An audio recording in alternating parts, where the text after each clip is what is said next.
मैं क्या हूँ कर समझ जाओगे, जीना हो जाएगा आसान। दुख और पीड़ा कम हो जाएंगे, जियोगे तुम सीना तान।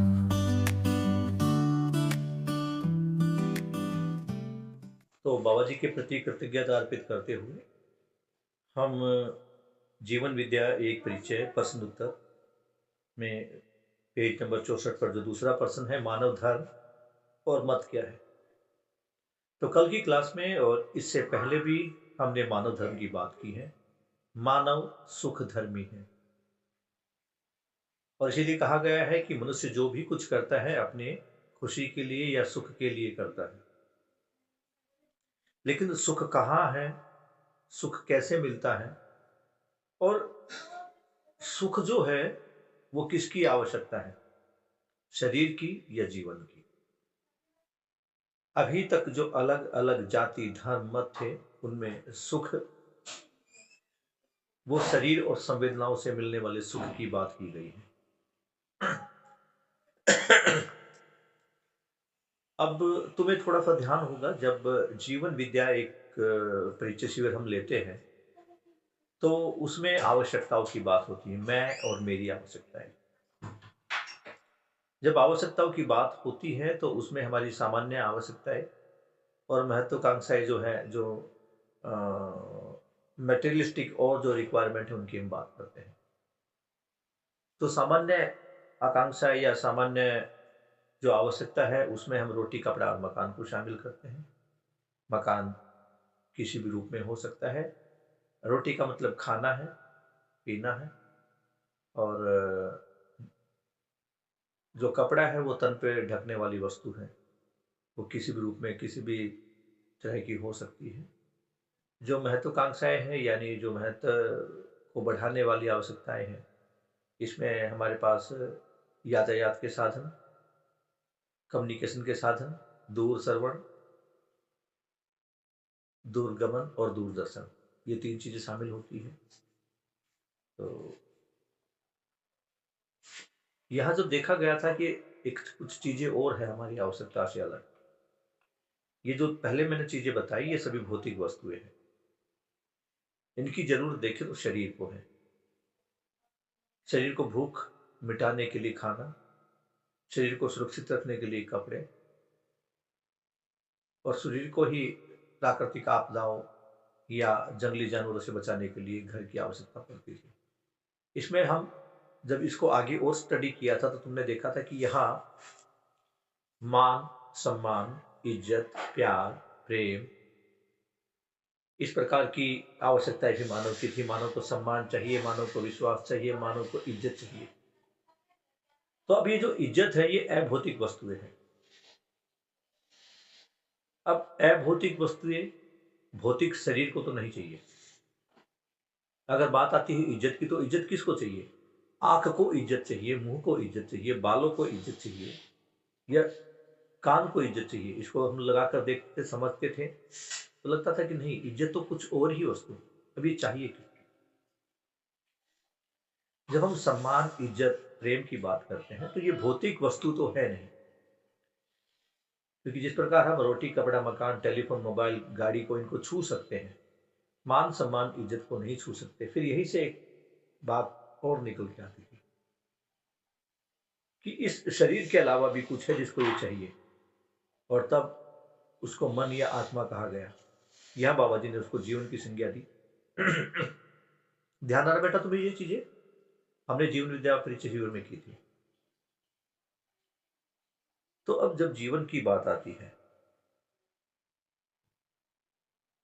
तो यहाँ हम देख रहे हैं कि जो मानव है, मानव ने अभी तक जीवन क्या है ये उसको ज्ञात ही नहीं था।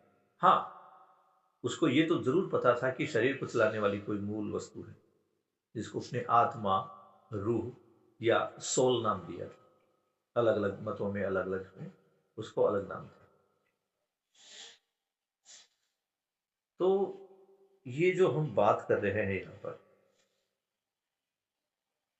सुख की, तो अभी तक सुख का आधार केवल शरीर को माना गया था और संवेदनाओं से सुख प्राप्त करने की बात हो रही थी। तो मानव सुख धर्मी है। ये तो सबको पता था कि मानव को सुख चाहिए, लेकिन सुख कहाँ से मिलेगा इसकी जो राह थी वो नहीं मालूम थी।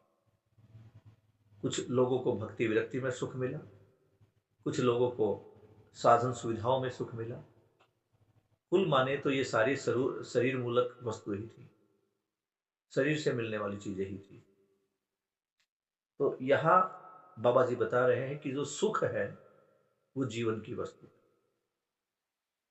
और जीवन की वस्तु है यानी इस सुख को फील करने वाला जीवन है।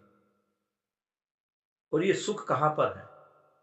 ये सुख है समाधान में, सुख है व्यवस्था में। और भ्रमवश हम क्या मान रहे थे? सुख कहाँ है? सुख है एक अच्छा मकान होने में, हाथ में एक अच्छा फोन होने में, शरीर पर अच्छे कपड़े होने में, एक अच्छी गाड़ी होने में, कहीं बाहर घूमने जाना है, शादी में जाना तो एक अच्छी साड़ी में। तो अभी तक मानो यहीं पर सुख ढूंढ रहा था। अब ये बताओ, हमें जाना मुंबई में है, तो स्टेशन पर जाकर हम क्या ढूंढते हैं? हम मुंबई वाली ट्रेन या बस ढूंढते हैं, या जो सबसे सुंदर बस, सबसे अच्छी बस है उसको ढूंढते हैं, या ट्रेन को ढूंढते हैं? हमने अपनी खुशी से, अपनी मर्जी से एक ट्रेन का चुनाव कर लिया। बहुत फास्ट चलती है, सुपर फास्ट है, बहुत कम जगह पर रुकती है, उसके अंदर खाना भी फ्री मिलता है, सीटें भी साफ सुथरी है, एसी भी फर्स्ट क्लास है, लेकिन वो चेन्नई जा रही है।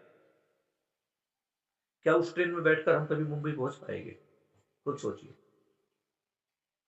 क्यों सानवी? अपनी मर्जी से मैंने एक ट्रेन को चुना, बहुत साफ सुथरी ट्रेन है, बिल्कुल बहुत बढ़िया है, जाना मुंबई है, लेकिन दुर्भाग्य ये है कि ये ट्रेन चेन्नई जा रही है। तो क्या इस ट्रेन में बैठ के मैं चेन्नई पहुंच पाऊंगा, मुंबई पहुंच पाऊंगा? बिल्कुल भी नहीं सर।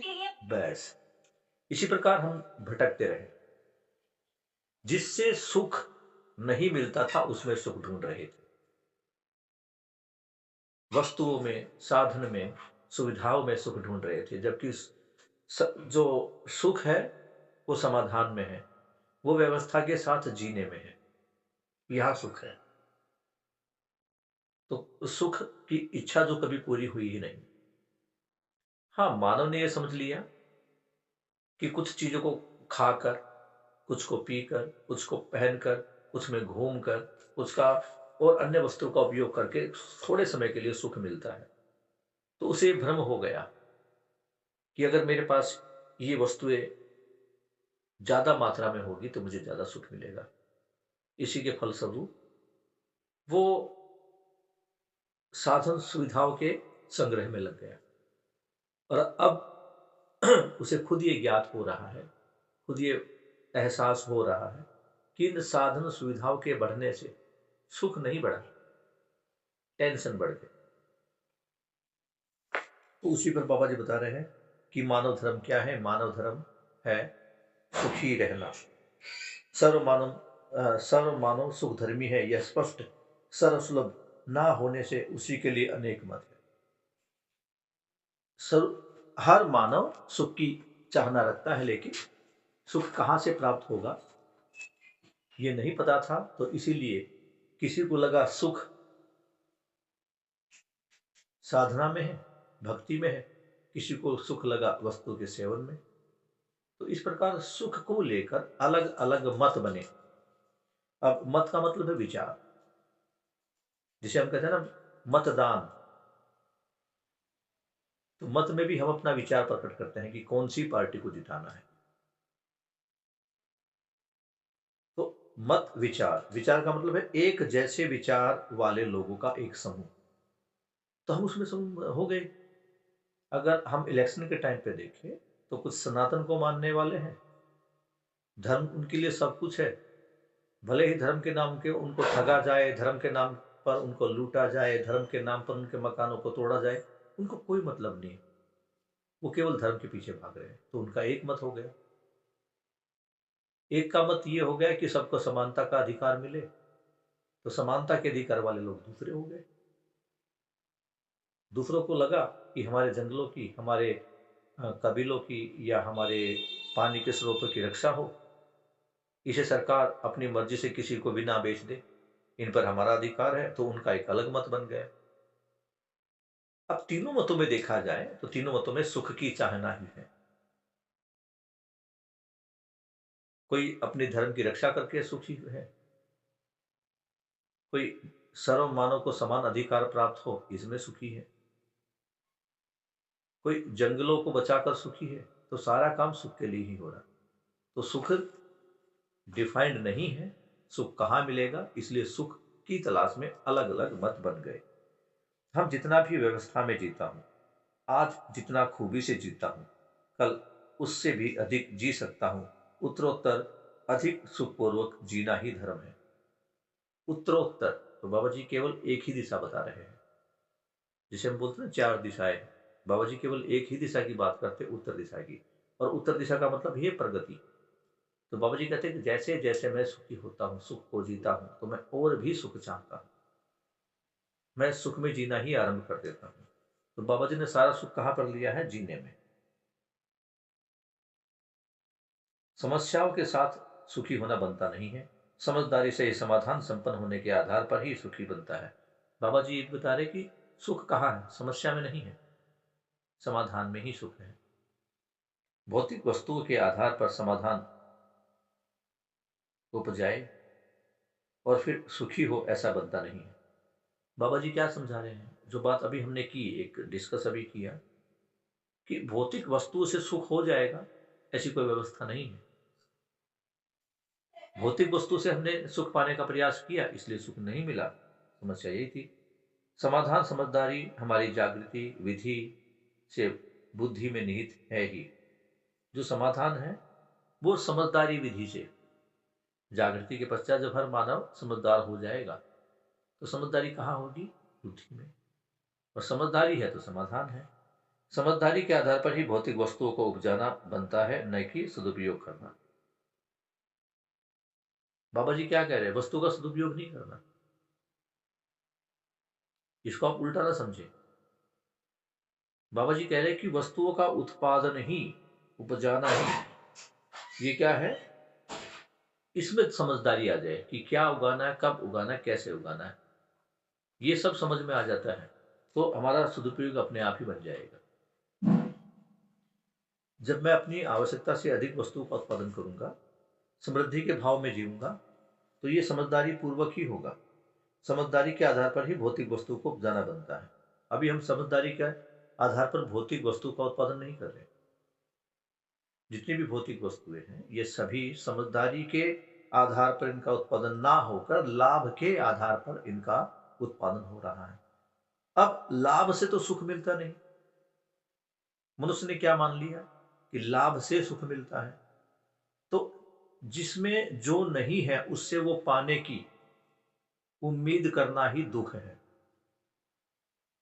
अब लाभ में सुख नहीं है और मैं लाभ कमाकर सुख पाना चाहता हूं, तो सुख मिलेगा नहीं। ये ठीक उसी प्रकार हो गया, जाना है मुंबई और ट्रेन में हम बैठ गए चेन्नई वाली में। यही चीज को समझना है।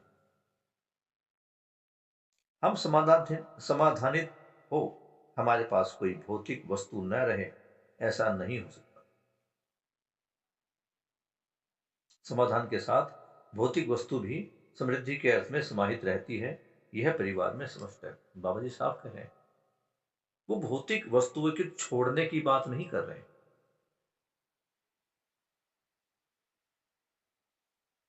समझदारी है तो भौतिक वस्तुएं भी हैं, लेकिन उनका उपयोग, सदुपयोग और उनको ढंग से उपजाना, यानी अपनी आवश्यकताएं निर्धारित कर लेना। अगर आवश्यकता निर्धारित है तो खुद सोचो, भौतिक वस्तुओं की हमें उतनी आवश्यकता नहीं जितना हम उनके पीछे लगे हुए। यहां मुझे बाबा जी का और प्रबोधक भाइयों का एक कथन याद आता है कि करने के लिए जो काम है ना, वो लिमिटेड है। जो करना है हम वो नहीं कर रहे, और जो नहीं करना है वो सब कर रहे हैं। जो करने का काम है, अगर हम वही काम करें तो समाधान होगा, सुख होगा। उल्टा हम क्या कर रहे हैं, जो नहीं करने वाले काम हैं वो कर रहे हैं। करने वाले काम क्या है? ये जो हमारे पास प्राकृतिक खाद है, इसका उपयोग करके खेती करना। और प्राकृतिक खाद से ठीक है, कुछ समय के लिए, साल 2-3 साल तक हमें उत्पादन थोड़ा कम होगा। लेकिन फिर भी, 1 मिनट होल्ड करना बेटा, मैं एक माइक लगा लूँ। मैंने एक माइक लगाया नहीं है, ऐसा ना बाहर की आवाज़ इसमें ज़्यादा रिकॉर्ड हो।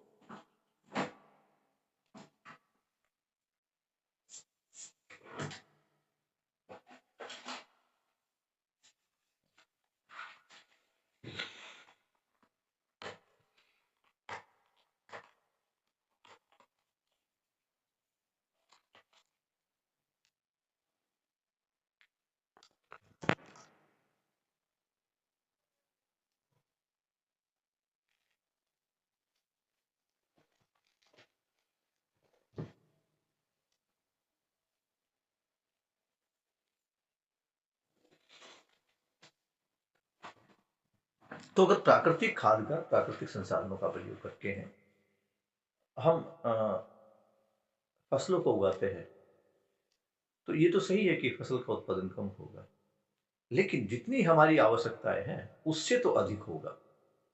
हमें कम किस रूप में दिखाई दे रहा है? हमें सुविधा, जब हम उनका संग्रह करते हैं वस्तुओं का, तो हमें फिर वस्तुओं की कमी महसूस होती है। कुछ कमी होती है, कुछ ये सो कॉल्ड जो व्यापारी ही ये कमी को बना देते हैं। ये कमी को क्यों बनाते हैं? क्योंकि उनको पता है जब वस्तु की कमी को शो ऑफ करेगी कि यस गेहूं कम हुआ है, गेहूं कम हुआ है, गेहूं कम हुआ है, तो लोगों में भय उत्पन्न होगा। क्योंकि मोस्टली लोग खाने के लिए गेहूं का प्रयोग करते हैं, और जब उनको लगेगा कि भैया गेहूं कम है, इस साल उसकी पैदावार कम हुई, तो होगा क्या? सभी लोग दुकानों पर गेहूं खरीदने के लिए भागेंगे। अब दुकानदार क्या कहेगा, भैया मेरे पास तो 10 बोरियां पड़ी है, खरीदने वाले 50 है, तो ऑटोमेटिकली क्या करेगा, लाभ प्रवृत्ति से ग्रसित होकर वो उसका प्राइस बढ़ा देगा, चीजें महंगी हो जाएगी। इस प्रकार की जो ये जो लाभमादी प्रवृत्ति है, ये वस्तुओं को महंगा कर रही है। इसी लाभवादी प्रवृत्ति से प्रभावित होकर कि भाई अभी 1 एकड़ जमीन के अंदर अगर मैं ये जो प्राकृतिक खाद है इसका प्रयोग करके कोई उपज लगाता हूँ, चावल या गेहूँ, तो मुझे लगता है कि वहां पर मेरे पास 20 बोरियां हुई है। और फिर देखता, अगर मैं खेती के लिए उर्वरक डालता हूँ, ये जो अपने यूरिया वगैरह है या रासायनिक खाद है, इसको डालता हूँ, तो वहां फिर फसल जो लगभग 1.5 गुना हो जाती है। अब उसको क्या करना, उसको खाना तो नहीं है, अपने खाने के लिए तो कुछ बोरियां रख लेगा, बाकी तो उसको बेचना है। तो उसका यहाँ टोटली दिमाग ज्यादा से ज्यादा उपज प्राप्त करने में है, क्योंकि जितना माल बेचेगा उतना उसके पास प्रॉफिट आना है। तो प्रॉफिट से प्रभावित होकर किसान लोग भी जानबूझकर, यस मैं जानबूझकर एक शब्द यूज कर रहा हूं, वो जानबूझकर खेतों में यूरिया डालते हैं, क्योंकि उनका सारा मतलब अपनी कमाई से है, दूसरों की सेहत से नहीं है। अब इनके फलस्वरूप आगे क्या क्या घटनाएं होती हैं, आदमी बीमार पड़ता है, ये रसायन उसके जो कीटनाशक है उसके शरीर में जाते हैं, तरह तरह की बीमारियां, तरह तरह के कैंसर उत्पन्न करते हैं, वो अलग चीजें। तो हमें क्या करना, बाबा जी वही बात बता रहे हैं कि सारी चीज जो है, जो सारी समझदारी है, वो बाद सदुपयोग बाद में, पहले उत्पादन पर आ जाए। अगर वो उत्पादन सीमितता में आ गए, प्राकृतिक तरीके से उत्पादन करने लगा।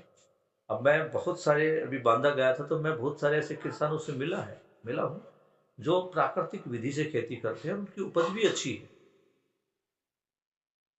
और उन्होंने फसलों को इस प्रकार से उगाया है कि एक फसल दूसरी फसल में होने वाली बीमारियों को प्रभावित करती है।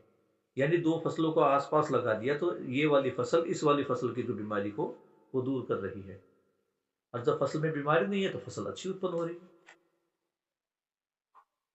और आपको ध्यान है, एक बार हमारे स्पोर्ट्स डे पर या 15-26 जनवरी पर एक मामा जी आए थे, जो सोम भाई के मामा जी हैं, उनको तो प्रथम श्री अवार्ड मिला है इसी सहअस्तित्ववादी कृषि को लेकर। तो सारा काम कहां पर करना बेटा? सारा काम हमें अपनी समझदारी पर करना है। हम समाधानित हो और हमारे पास कोई भौतिक वस्तु न रहे। तो बाबा जी यही समझा रहे हैं कि समाधानित होने का मतलब ये नहीं कि हमारे पास भौतिक वस्तु ना हो। भौतिक वस्तु तो होगी, लेकिन वो आवश्यकता के अनुसार ही होगी। समाधान के साथ भौतिक वस्तु भी अपनी समृद्धि के अर्थ में समाहित रहती है। यह परिवार में समृद्ध है। यानी भौतिक वस्तु तो होगी, लेकिन समृद्धि और समाधान के अनुसार ही होगी। इस संतुलित विधि से हम सुखी होने का मार्ग प्रशस्त करते हैं। इन्हीं आवश्यकताओं को धार्मिक आवश्यकताएं कहते हैं। क्या है संतुलित विधि? यानी अपनी आवश्यकता के अनुसार जो वस्तु है उन्हीं को अपने पास रखता। आवश्यकता से अनुसार आवश्यकता से ज्यादा ना रखना। हाँ, आवश्यकता से ज्यादा का हम उपज या पैदावार जरूर कर सकते हैं। यही क्या है? धार्मिक आवश्यकता। धार्मिक आवश्यकता क्या है? ज्यादा सुविधा संग्रह ना करना, किसी का शोषण ना करना। दूसरा धार्मिक अवस्था आवश्यकता बाबा जी अब जो धर्म को जो जोड़ा था वो सुखी होने से जुड़ी है। तो जब हमारे पास आवश्यकता से अधिक वस्तु होगी, परिवार में समृद्धि होगी, तो सुख का भाव अपने आप ही होगा। तो समाधानित एग्रीकल्चर या समाधानित कृषि जो है ये समृद्धि को बढ़ावा देती है और समृद्धि से ही खुशहाली या सुख मिलता है। अभी तक कोई भी संप्रदाय रूढ़ियां न तो सार्वभौम हुई है और न आगे होगा।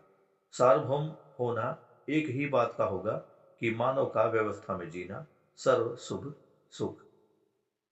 मानव व्यवस्था में जीना और समग्र व्यवस्था में भागीदारी होना हमको समझ में आता है। हमसे किसी को परेशानी होती नहीं है। इस प्रकार से हम इस निष्कर्ष पर आते हैं कि मानव धर्म समाधान पूर्वक सुख है। बाबा जी यही बता रहे कि मानव का धर्म क्या है? सुखी होना। और सुखी कैसे होगा? समाधान से और व्यवस्था से। ये कब होगा? जब ये मानव धर्म सार्वभौम होगा, अलग अलग संप्रदायों में नहीं। अभी तक कहे क्या? मानव अलग अलग संप्रदाय और रूढ़िवादी मान्यताओं में उलझा हुआ है।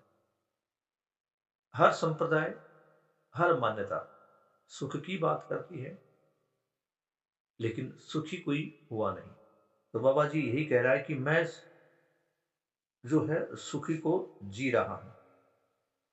मैं समग्र मानव जो है उसको जीना, मानव व्यवस्था में जीना और समग्र व्यवस्था में भागीदार होना हमको समझ में आता है। अभी तक जो तीन अवस्थाएं थी, तीनों अवस्थाएं अपने त्वय सहित थी और अपने व्यवस्था में होने के साथ साथ अगली जो व्यवस्था थी उसमें भी अपनी भागीदारी निभा रही थी। तो यहाँ केवल मानव का ही व्यवस्था में होना बाकी है और वह मानव व्यवस्था में हो जाए समझ के साथ, तो वो भी अपने त्वय सहित होगा। इस प्रकार से हम निष्कर्ष पर आते हैं कि मानव धर्म समाधान पूर्वक सुख है। तो मानव धर्म क्या है? सुखी होना। और सुखी होना भी कैसे? समाधान के साथ। व्यवस्था के रूप में जीने के फलस्वरूप हम निरंतर समाधानित रहते हैं और निरंतर सुखी रहते हैं। तो बाबा जी ने समाधान को किससे जोड़ा? व्यवस्था से। व्यवस्था है तो समाधान है और समाधानित है तो व्यवस्था है। दोनों में डायरेक्ट रिलेशन है। तो समाधान के साथ ही हम व्यवस्था में होते हैं।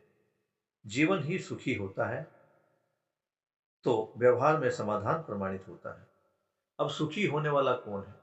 सुखी होने वाला जीवन है। ये हमने शुरू में बात करी ली। जबकि हम किसको सुखी कर रहे थे? शरीर को। संवेदनाओं से सुख प्राप्त कर रहे थे। जहां सुख है ही नहीं, हम वहां सुख ढूंढ रहे हैं। हम सुख कहां ढूंढ रहे हैं? संवेदनाओं में। यानी आंख से देखने में कुछ देखा तो मजा आ गया, कुछ खाया तो मजा आ गया, हम उस मजे को ही सुख मान रहे थे। जबकि जो सुख है, जो समाधान है, वो जीवन की वस्तु है। और जीवन में सुख और समाधान कैसे हो? क्योंकि जीवन में एक बहुत महत्वपूर्ण काम होता है। जीवन में जो काम होता है वो है समझने का। समझ कर जीना, ये काम जीवन में ही होता है। समझकर जीवन जीने में ही समाधान है, यानी समझ के जीना समझदारी, और समझदारी से समाधान, समाधान से व्यवस्था, और व्यवस्था से सुख। इसको हम ऐसे कनेक्ट कर पाएंगे। जीवन ही सुखी होता है तो व्यवहार में समाधान प्रमाणित होता है। व्यवहार में प्रमाणित होने के कारण ही यह स्वीकार पाते हैं कि मनुष्य सुखी है। मनुष्य सुखी हुआ, सुखी होने वाली वस्तु जीवन है। तो जब जीवन सुखी होता है तो ये सुख उसके व्यवहार में आता है, उसके कार्य में आता है। जब ये कार्य और व्यवहार में सुख आता है तो बाबा जी क्या बता रहे हैं कि मनुष्य सुखी है। जब उसका व्यवहार ठीक होता है तो ये देखा जाता है कि वो समाधानित है। समाधानित है इसका मतलब सुखी है। मानव समाधान सहित स्वाभाविक रूप में, चाहे काले हो, गोरे हो, बली हो, निर्बली हो, धनी हो, गरीब हो, सभी लोग सुखी होना चाहते हैं। इसमें कोई दो मत नहीं है। बाबा जी कह रहे हैं कि धरती का हर मानव, तो हर मानव चाहे वो अमीर है, गरीब है, गोरा है, काला है, लंबा है, छोटा है, और कहीं भी रहता है, उन सबका क्या है, वे सभी लोग सुखी होना चाहते हैं। हमें लगता है कि मैं गोरा हूं, कोई काला है, तो मैं किसी का मजाक उड़ा रहा हूं। तो सुख गोरा होने में नहीं है, सुख है समझदार होने में। और हर मानव चाहे वो गोरा है, काला है, सब समाधानित होना चाहते हैं। और हम कहाँ अड़ा रहे हैं अपने सुख को, रूप पर धनबल में भी हम वही सुखी देख रहे हैं। तो बाबा जी यही समझा रहे हैं कि कोई भी मानव, कहीं का भी मानव, कैसा भी मानव, सबका जो मूल उद्देश्य है वो सुख होना है। इसमें कोई दो मत नहीं है। सुखी होने की प्रक्रिया के बारे में बताया गया। अभी तक इंद्रिय संवेदना में सुख खोजने की बात आदिकाल से हुआ, किंतु उससे संभव नहीं हुआ। वही बात जो हमने पहले डिस्कस कर ली कि अभी तक मानव जब से पैदा हुआ है तब से अब तक संवेदनाओं में ही सुख ढूंढने का प्रयास उसने किया है। और संवेदनाएं कहां से आती? इंद्रियों से। तो इंद्रिय मूलक संवेदनाओं से उसने सुख प्राप्त करने का प्रयास किया, जो अभी तक हुआ नहीं। फलस्वरूप समझदारी के आधार पर सुखी होने की बात अभी स्पष्ट हुई। तो बाबा जी ने जब जीवन का प्रस्ताव दिया, जब जीवन के बारे में बताया, जीवन को खोला, तब लोगों को समझदारी फलस्वरूप सुखी होने की बात उनको स्पष्ट हुई। मानव स्वयं को और अस्तित्व को समझ ले, यही समझदारी। अब हम बार बार कह रहे कि सुख कहाँ है? समझदारी में। समझदारी से क्या होगा? समाधान होगा, समाधान से सुख होगा। तो अब ये समझदारी कहाँ है? समझना किसको है? तो बाबा जी ये समझा रहे हैं कि मानव स्वयं को, यानी मैं क्या हूं, और अस्तित्व को समझ ले। यह दो चीजों पर बाबा जी ने ध्यान दिया। मैं क्या हूं और अस्तित्व क्या है, ये समझ में आ जाए, उसके बाद करना क्या है ये समझ में आ जाए, तो हर मानव समाधानित होगा ही। अभी तक मैं क्या हूं, इस पर भी डाउट था। संसार क्या है, इस पर भी डाउट था। क्योंकि कई बार कहा गया कि अहम ब्रह्मास्मि, यानी मैं ही ब्रह्मा हूं। कई बार कहा गया ब्रह्म सत्य जगत मिथ्या, तो यहां पर भी डाउट रहा। तो बाबा जी यही कह रहे कि मैं क्या हूं, संसार क्या है, और करना क्या है। संसार के बारे में कहा गया ना, ब्रह्म सत्य जगत मिथ्या, तो वहां जगत को मिथ्या बता दिया। तो बस इतना ही समझना है, मैं जीवन हूं, अस्तित्व सह अस्तित्व है, और करना क्या है, मानवीयतापूर्ण कार्य व्यवहार, यही समझदारी है। अस्तित्व एक शाश्वत सत्ता है, न घटता है न बढ़ता है। इसका क्या प्रमाण है? अभी हमारे सामने जितना भी है वर्तमान है। वर्तमान कभी समाप्त होता नहीं, वर्तमान निरंतर बना ही रहता है। इस धरती पर चारों अवस्था रहे या एक अवस्था। बाबा जी क्या बता रहे हैं? बाबा जी में यही समझा रहे हैं अस्तित्व के बारे में। तो क्या है कि अस्तित्व एक शाश्वत सत्य है। शाश्वत मतलब जो दिखाई दे रहा है, ये ना घटता है ना बढ़ता है। अस्तित्व जैसा है वैसा ही है, इसमें कोई घटाव बढ़ाव नहीं है, क्योंकि इसमें कोई क्रिया ही नहीं है। तब इसका प्रमाण क्या है? ये हम कैसे मान ले कि ना घटता है ना बढ़ता है? तो प्रमाण के बारे में बाबा जी क्या बता रहे हैं कि हमारे सामने जितना भी है वो वर्तमान है। जो भी हम कुछ देख रहे हैं वो वर्तमान है। पहले भी वर्तमान था जब पहले देखा था, कल देखेंगे तो कल भी क्या होगा, वो कल का वर्तमान होगा। तो वर्तमान को क्या बता रहे हैं? जो अभी है वही वर्तमान है। तो अभी किसी पृथ्वी पर कोई एक अवस्था है, किसी पर दो है, किसी पर तीन है, किसी पर चार है, और कोई तो धरती ऐसी भी है जहां पर मानव जागृत हो चुका है। एक ऐसी ही धरती के बारे में बाबा जी कहते भी है कि एक ऐसी धरती है जहां पर मानव जागृत हो चुका है और जागृत मानव परंपरा चल रही है। मैंने उस धरती को देखा है, बाबा जी ने ऐसा दावा किया है। उनकी एक वीडियो में इस प्रकार का दावा है, और कुछ जो प्रबोधक भाई जो बाबा जी के साथ रहे उन्होंने भी इसके बारे में बताया। तो अस्तित्व शाश्वत है, ना घटता है ना बढ़ता है। ये क्यों? क्योंकि ये अस्तित्व नित्य वर्तमान है। वर्तमान कभी समाप्त नहीं होता। हमने 4 प्रकार की धरती की बात की थी। अविकसित धरती, अल्प विकसित धरती, अर्धविकसित धरती और विकसित धरती। जहाँ एक अवस्था है वो अविकसित, जहाँ 2 अवस्था है वो अल्प विकसित, जहाँ 3 अवस्था है वो अर्धविकसित, और जहाँ चारों अवस्थाएं है वो विकसित धरती। ये नित्य वर्तमान है ही। आज अगर हम पृथ्वी पर देखें तो पृथ्वी पर नित्य वर्तमान है। पृथ्वी पर चारों अवस्थाएं हैं, और चारों अवस्थाएं चारों प्रकार में, यानी कि यहाँ विकास क्रम भी अभी चल रहा है और जागृति क्रम भी अभी चल ही रहा है। इस धरती पर चारों अवस्था रहे या एक अवस्था, कितनी धरतियां जहां पर एक अवस्था है लेकिन वहां भी नित्य वर्तमान है। न्यूनतम एक व्यवस्था बना ही रहता है। भौतिक वस्तुएं निरंतर बनी ही रहती हैं, इनका कभी नाश नहीं होता। बिल्कुल सही बताया। बाबा जी ने 4 प्रकार की धरतियों की बात की है। उस वो धरती जिस अवस्था में है वही उसका नित्य वर्तमान है। अभी अगर पृथ्वी के अलावा हम और अन्य ग्रह को देखते हैं तो हर ग्रह पर एक अवस्था तो है ही। कौन सी अवस्था? पदार्थ अवस्था। मंगल पे जाओ तो वह पदार्थ तो वहां पर भी है। किसी भी ग्रह पर जाओ, सूर्य पर जाओगे तो वहां भी तुम पदार्थ तो देखोगे। तो एक अवस्था तो कम से कम वहां पर है ही।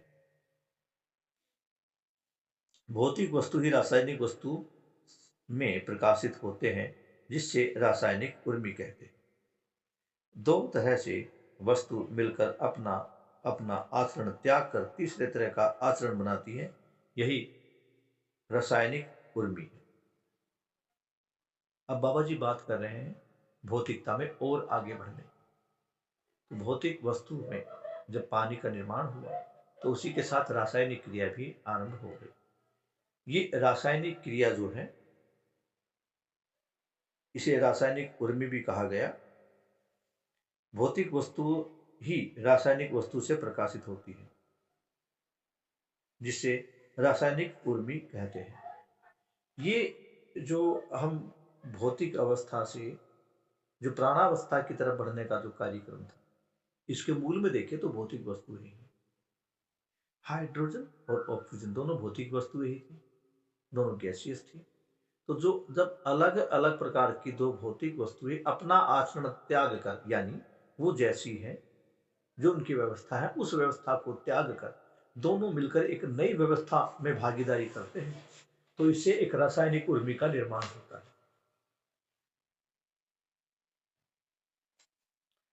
भौतिक वस्तुएं निरंतर बनी ही रहती है, इनका कभी नाश नहीं होता। 2 तरह के वस्तु मिलकर अपना अपना आचरण त्याग कर तीसरे तरह का आचरण बनाना रासायनिक उर्मी, इसको रासायनिक क्रिया भी कहते हैं। ये जो हाइड्रोजन और ऑक्सीजन मिली इसके फलस्वरूप जो पानी बना, ये एक रासायनिक क्रिया के द्वारा ही हुआ। रासायनिक उर्मी वशी तमाम प्रकार की प्राणावस्था की वस्तुएं निर्मित हुई।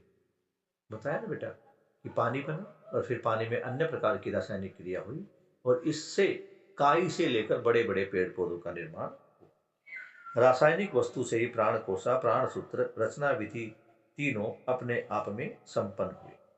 यह इसको समझना है। ये जो जल बना, इस जल से अम्ल और क्षार बने, एसिड और बेसिस बने। इसी से प्राण कोशा, प्राण सूत्र और रचना विधि, ये 3 चीजें बनी, जिसको हमने आरएनए और डीएनए कहा।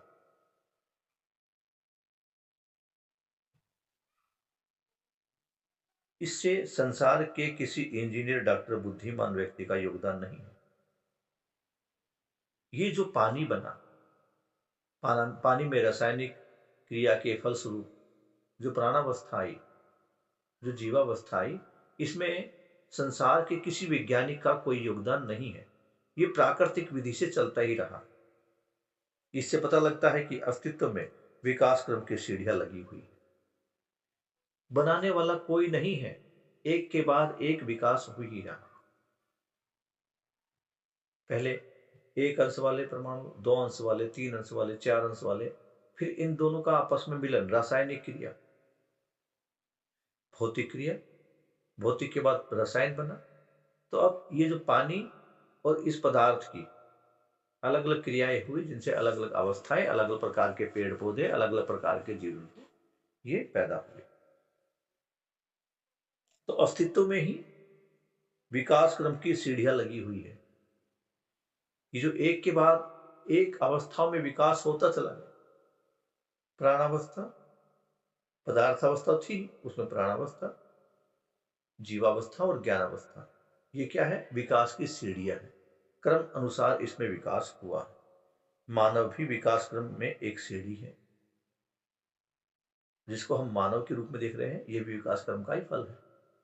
क्योंकि परमाणु में विकास हो रहा है, गठनशीलता चल ही रही है।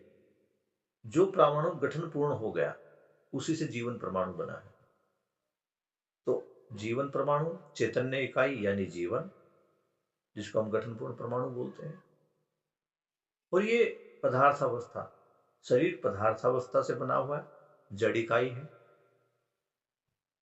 लेकिन इसी पदार्थ में जब एक परमाणु गठन पूर्णता को प्राप्त हुआ, तो उसे चैतन्य इकाई बनी। और दोनों के मिलने से, यानी जड़ इकाई शरीर और चैतन्य इकाई जीवन, दोनों के मिलने से ही जीव संसार का और मानव संसार का जन्म हुआ। मानव भी विकास क्रम में एक सीढ़ी है। ये जो विकास हुआ, पदार्थावस्था, प्राणावस्था, जीवावस्था और ज्ञानावस्था, तो ज्ञानावस्था मानव है, तो मानव भी क्या है? विकास क्रम की एक सीढ़ी है। ये हम आपको समझ में आता है। यदि मानव अपने ही क्रमानुसार, क्रियानुसार, विचारानुसार व्यवस्था में जी नहीं पाता, तो मानव के जीने के अनुकूल यह धरती रह नहीं जाएगी, तो मानव समाप्त हो जाएगा। तो बाबा जी क्या कह रहे हैं? बाबा जी यही कह रहे हैं कि मानव अपने क्रमानुसार, जिस प्रकार से क्रम से मानव का जन्म हुआ, इसी क्रम में आगे नहीं बढ़ता, उत्तरोत्तर आगे नहीं बढ़ता, बल्कि ह्रास की तरफ जाता है, नासमझी की तरफ जाता है, प्राकृतिक संसाधनों का नष्ट करता है, प्राकृतिक संसाधनों के महत्व को, इन तीनों अवस्थाओं के महत्व को नहीं समझ पाता।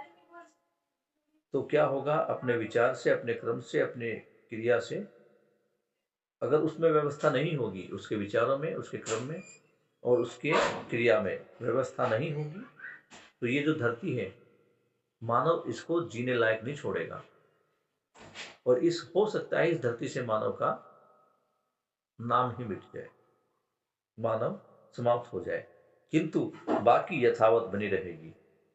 अगर मानव नहीं समझा, इसी प्रकार भ्रम से कार्य करता रहा, तो बाकी और तो सब ठीक है, वो चलता रहेगा, लेकिन मानव का नाश हो जाएगा। पृथ्वी नहीं का नाश नहीं होगा, पृथ्वी रहेगी। उदाहरण के लिए, अगर मानव नहीं समझता और भ्रम पूर्वक वो इसी प्रकार संसाधनों को नष्ट किए जाता है, इसी प्रकार हथियारों की दौड़ में लगा रहता है, एटम बम बना लिया। एटम बम बनाया किसके लिए? वो दिखाने के लिए नहीं है, वो छोड़ने के लिए। कोई जब ऐसी कंडीशन आ गई, किसी की ईगो पर बात आ गई, किसी की ईगो हर्ट हो गई, तो 1 मिनट में वो परमाणु बम का बटन दबाएगा, अपने आप तो मरेगा, पूरी दुनिया को लेके मरेगा। तो मनुष्य की इस नासमझी से पृथ्वी का नाश नहीं होता है, पृथ्वी तो रहेगी। हाँ, हो सकता है कि इससे जो जीवावस्था है उसका नाश हो जाए, प्राणावस्था है उसका भी नाश हो जाए, लेकिन फिर भी पदार्थावस्था के रूप में धरती तो रहेगी। और ये धरती फिर से विकास क्रम की राह पर चलेगी, फिर से विकास क्रम होगा, विकास होगा, फिर से इसमें अन्य अवस्थाएं जागेगी, सारी अवस्थाएं फिर से पैदा होगी, फिर से कोई मानव इसके ऊपर पैदा हो, लेकिन पता नहीं इसमें कितने करोड़ों साल लग जाए। आज आप मानव की विडंबना समझिए, हमारी मतलब समझ समझिए, कितने हम मूर्ख हैं कि हम मंगल पर, चंद्रमा पर हम पानी ढूंढ रहे हैं और जहां पानी है उसका सदुपयोग नहीं कर रहे हैं। मानव को जीने के लिए जितनी भी वस्तुएं चाहिए पृथ्वी पर अवेलेबल है, और उनको क्या लग रहा है, इनको भ्रमवश से ही लग रहा है कि ये धरती जो है ना, कोई समय आएगा जब पूरी धरती पॉल्यूट हो जाएगी, प्रदूषण ही प्रदूषण होगा, पानी नहीं रहेगा, ये नहीं रहेगा, उसके भय में वो ढूंढ रहे हैं, वो समस्या को देख रहे हैं। समस्या क्या? पानी नष्ट हो जाएगा। देखना कहां पर है? समाधान में, कि हम जो अपनी गलत क्रियाओं से पानी को खराब कर रहे हैं उसको रोका कैसे जाए।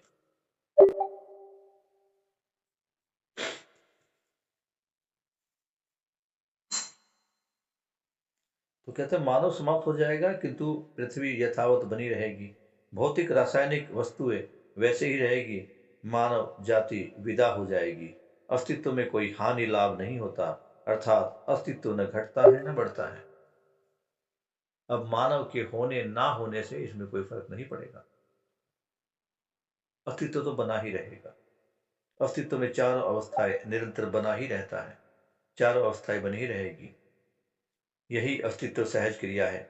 चारों अवस्थाएं इस धरती पर नहीं होगा तो किसी अन्य धरती पर होगी। अगर मानव इस धरती को मानव के न रहने लायक बनाने के भी विकास समझता है तो इससे अच्छा अकल का पत्थर क्या हो सकता है। बाबा जी क्या कह रहे हैं कि अगर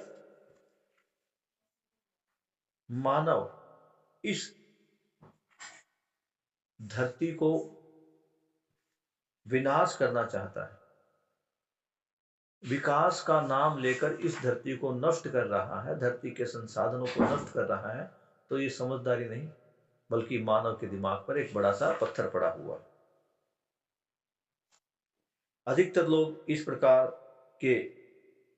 के अड़चन पैदा करने वाले मनुष्य देश समुदाय को विकसित मानते हैं। यानी अभी हम विकसित किसको मान रहे हैं? जो इस धरती का संसाधनों का या इस इकोसिस्टम का ज्यादा से ज्यादा विनाश कर रहा है उसको हम विकसित समझते हैं। जिसने एटम बम बना दिया यानी पृथ्वी को नष्ट करने की पूरी तैयारी कर दी, हम उसको विकसित मानते हैं। इसमें भी सोचने का मुद्दा है। जहां हम पहुंचे हैं यह बात तो उजागर हो गई है कि अपने ही करतूतों से हम फंस चुके हैं। यानी मानव जो फंसा है, आज दिल्ली की हालत को देख लो, सांस लेने लायक हवा नहीं है। तो ये सांस किसी जानवर ने खराब नहीं किए, ये हवा, ये पानी, यह प्रकार का प्रदूषण करने वाला कोई जानवर नहीं है, कोई प्राणावस्था पदार्थावस्था नहीं है, बल्कि मानव ही है। अर्थात अपनी इस हालत का जिम्मेदार मानव ही है। फंसने के बाद छूटने की आवश्यकता है। यानी ये फंस तो गए, अब हम क्या कर रहे हैं? छूटने का प्रयास कर रहे हैं। इसका प्रस्ताव आपके सम्मुख आ चुका है। तो छूटने का प्रस्ताव क्या है? जीवन विद्या। जो मानव ने इस प्रकार से पृथ्वी का विनाश कर दिया है, पृथ्वी आज इस लेवल पर आ गई कि यहां सांस लेना भारी हो गया है, पानी पीना भारी हो गया है, हर चीज प्रदूषित है। तो इसका उपाय केवल एक है, वो है समझ। और समझ कहाँ है? समझ है ज्ञान में। कौन सा ज्ञान? 3 प्रकार का ज्ञान। कहाँ मिलेगा? जीवन विद्या में। तो सारी समस्या का जो हल है वो जीवन विद्या मध्य दर्शन ही है। इस पर विचार करने की आवश्यकता है। आपकी सौजन्यता इसका आधार है। मनुष्य स्वयं स्फूर्त विधि से शुभ अशुभ प्रवृत्ति में दौड़ता है। यानी मानव शुभ या अशुभ को, अच्छे या बुरे को स्वयं ही चुनता है। उसे कुछ चुनवाता नहीं है कि तुम ऐसा विनाश ही करना है या विकास ही करना है। व्यवस्था तो विकास की तरफ लेके जाती है। अगर फिर भी मानव ह्रास को चुनता है तो उसमें उसको प्रभावित करने वाला कोई नहीं, बल्कि मानव स्वयं अपने विवेक से प्रभावित हो रहा है। शुभ प्रवृत्ति को ही रास्ता न होने से अशुभ प्रवृत्ति की ओर दौड़ता है। शुभ की ओर दौड़ने का प्रस्ताव है, उसे जांचने की जरूरत है, रास्ता पहचानने की जरूरत है। बाबा जी क्या कह रहे हैं कि शुभ प्रवृत्ति की ओर रास्ता न होने से, यानी जब शुभ का पता ही नहीं है, शुभ कैसे होगा। पृथ्वी शुभ होने का मतलब है कि पृथ्वी कैसे संतुलित होगी, चारों अवस्था में कैसे संतुलन होगा, इसका जब पता नहीं है तो असंतुलन की तरफ दौड़ता है। उससे होता क्या है, और ज्यादा विनाश होता है। तो जरूरत कहाँ है, जरूरत है सही को पहचानने की, शुभ को पहचानने की, उसको जांचने की, समझने की, इसकी जरूरत है। तो पहला रास्ता पहचानने की आवश्यकता है। तो रास्ते तीन है। पहला, मानवीय चरित्र एक ही होता है चाहे आदमी कैसा भी हो। मानवीय चरित्र का स्वरूप स्वधन, स्वनारी, स्वपुरुष, दया गुण, कार्य व्यवहार के रूप में होता है। तो यहाँ पे क्या देखना, मानव को अपने चरित्र की तरफ देखना है। चरित्र में तीन चीजें हैं, स्वधन, स्वनारी, स्वपुरुष और दया गुण, कार्य व्यवहार। कैसा भी आदमी हो, ये तीन ही क्वालिटी उसके अंदर चाहिए। दूसरा है, मूल्य बहते हैं संबंधों की पहचान से, यानी जब तक संबंधों की पहचान नहीं होगी मूल्य बहेंगे ही नहीं। बहने का मतलब है मूल्य हमारे अंदर आएंगे ही नहीं, मूल्यों का हमारे अंदर समावेश होगा ही नहीं। कब तक, जब तक हम संबंधों को नहीं पहचानेंगे। तो मूल्य बहते हैं कब, जब संबंधों की पहचान होती है। जब संबंधों की पहचान होती है तो मूल्य अपने आप निकल के आते हैं। मैंने किसी को भाई के रूप में देखा तो भाई के रूप में हमेशा उसके साथ खड़ा हूं। मैंने किसी को बेटे के रूप में, बहन के रूप में, भाई के रूप में देखा तो मूल्य निकलते हैं। तो सबसे जरूरी काम क्या है, संबंधों को पहचानना। तो पहले संबंधों को पहचानो, संबंधों में जियो। जैसे संबंधों में जीना आरंभ करेंगे मूल्य अपने आप निकल कर आएंगे। और मूल्य अपने आप निकल कर जब आएंगे तो ये तेरा मेरा का दीवार हट जाएगा। संबंधों की पहचान, मूल्यांकन, उभय तृप्ति मिलने पर मूल्यों का निर्वाह हुआ, ऐसा हम समझ सकते हैं। तो मूल्यों का निर्वाह कैसे होगा, न्यायपूर्वक। यानी पहले संबंधों की पहचान होगी, उनका मूल्यांकन होगा कि इसमें कौन कौन से, किस संबंध में कौन से मूल्य का निर्वाह होना। फिर उस मूल्य का निर्वाह होगा, उस मूल्य के निर्वाह से उभय तृप्ति मिलेगी और फिर हम क्या कहेंगे कि न्याय हुआ है। तीसरा है, हम नैतिक तभी होते हैं जब तन मन धन रूपी अर्थ का सदुपयोग करते हैं। तो यहां पर तीन चीजें आई है, एक आया है न्याय, एक आया है चरित्र और एक आया है हमारे पास ये नैतिकता। मूल्य, चरित्र, नैतिकता, तीन चीजें आदमी को चाहिए। किसी भी आदमी को क्या चाहिए, समझदारी से जीने के लिए तीन चीजें चाहिए, मूल्य, चरित्र और नैतिकता। मूल्य के अंदर वो 30 मूल्य, चरित्र के अंदर सवधन, सवनारी, सवपुरुष और दयापूर्ण कार्य व्यवहार। और नैतिकता क्या है, तन मन धन रूपी जो अर्थ मेरे पास है उसका सदुपयोग। इस ढंग से टाइम क्या हो गया है, 23। तो है कितना गया है ये,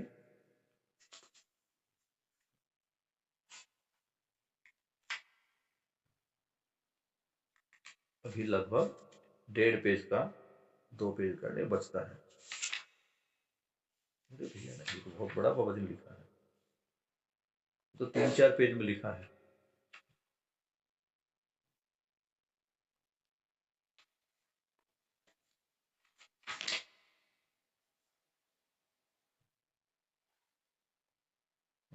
तो यहां तक बाबा जी बता रहे हैं न्याय धर्म, सॉरी, नैतिकता,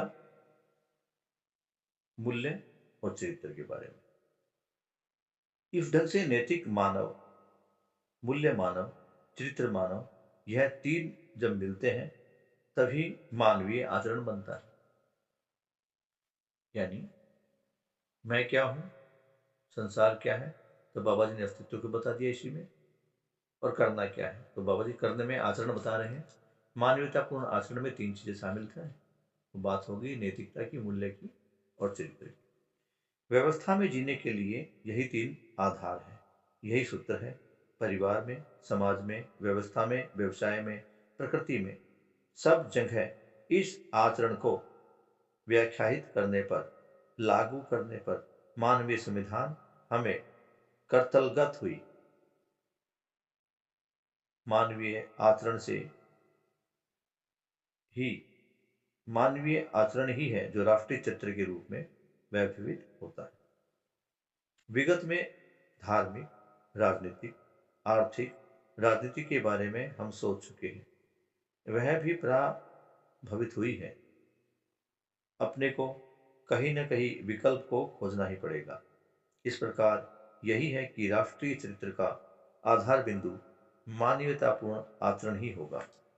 तो अब बाबा जी राष्ट्रीय चरित्र की बात कर रहे हैं, मानवीय आचरण की बात करें तो मानवीय आचरण में तो वही तीन चीजें थी, मूल्य, चरित्र, नैतिकता। व्यवस्था में जीना होगा, तीनों चीजें अगर हमारे पास रहेगी तो हम व्यवस्था में जिएंगे। अब मानव की जो जीने की जो स्थलियाँ है, यानी स्वयं में, परिवार में, समाज में, व्यवस्था में और व्यवसाय में, इनमें जब मानव जीता है तो व्यवस्था के साथ जिएगा। मानवीय आचरण उसका जो है वो निकल कर क्या बोलते हैं उसको, प्रमाणित होगा। तो बाबा जी ये बता रहे हैं कि ये परिवार में, समाज में, व्यवस्था में, व्यवसाय में, प्रकृति में, सब जगह यह आचरण को व्याख्यायित करने पर, लागू करने पर मानवीय संविधान बनेगा। मानवीयतापूर्ण आचरण से मानवीय परंपरा बनेगी और इस मानवीय परंपरा का एक मानवीय संविधान होगा। और यह संविधान बाबा जी ने लिखा है। मानवीय आचरण ही है जो राष्ट्रीय चरित्र के रूप में व्यवहित होता है। मानव का चरित्र ही राष्ट्र का चरित्र है। किसी राष्ट्र का चरित्र वहां रहने वाले लोगों के आधार पर है। और यहाँ राष्ट्र के बारे में जब बात कर रहे हैं तो ये किसी भारत, पाकिस्तान, नेपाल की नहीं बात कर रहे। यहाँ राष्ट्र के रूप में संपूर्ण धरती को ही बाबा जी ने लिया। तो विगत में धार्मिक, राजनीतिक, आर्थिक, राजनीति के बारे में हम सोच चुके हैं, वह प्रभावित भी हो चुकी है। अपने को कहीं न कहीं विकल्प को खोजना पड़ेगा। तो अभी तक हमने अध्यात्मवाद और भौतिकवाद को देख ही लिया है, अपनी राजनीतिक व्यवस्था को भी देख लिया है, आर्थिक व्यवस्था को भी देख लिया है। सुख तो कहीं भाषा हमें नहीं है, सुख तो कहीं नहीं मिला है। जो चाहते हैं व्यवस्था, समाधान, समृद्धि, वो मानव के पास नहीं है। मानव के पास नहीं है, इसी का परिणाम है कि हर मानव वस्तु का सुधा संग्रह में लगा हुआ है। कुछ मानव घर परिवारों को छोड़कर ज्ञान प्राप्ति के लिए, साधना के लिए अकेले में निकलते हैं, यानी वो परिवार में, समाज में नहीं जी पा रहे हैं। और बाबा जी क्या कह रहे हैं कि समझदार मानव स्वयं में, परिवार में, समाज में, व्यवहार में, व्यवसाय में, हर जगह जिएगा। तो बाबा जी यही कह रहे हैं कि जो विगत की जितनी भी मान्यताएं थी, जितनी परंपराएं थी, उसमें मनुष्य सुखी तो हुआ नहीं। इसलिए अब हमें विकल्प की जरूरत है। और विकल्प के रूप में क्या है? मध्यस्थ दर्शन।